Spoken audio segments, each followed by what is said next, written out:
намираме се на официален магазин на улица Райко Даскова.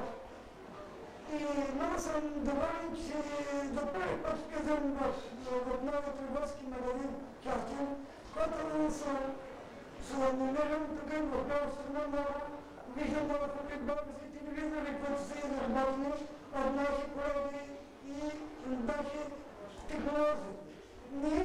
Аз съм много съгласен и съм много доволен на този търговски магазин, който се намирам в град Владиш.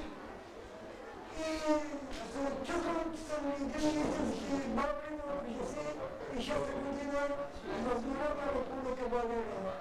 И съм съгласен да поздравя гости на полските граждани и от името на откриването на 20 международен полски панер в Пловдив ще се открие международния панер точно на 28 и 1992 година. И ще се завърши точно на 4 октомври 1992 година в нашия град Пловдив.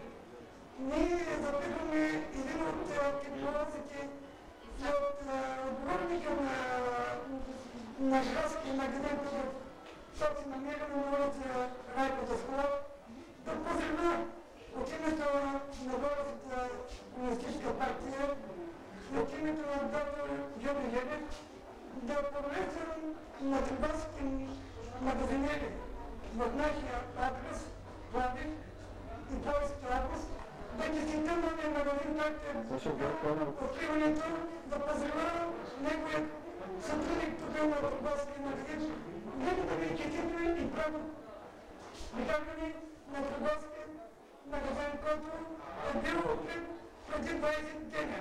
Да ви честито! Благодаря ви. Няма нищо. Прошу, вечера.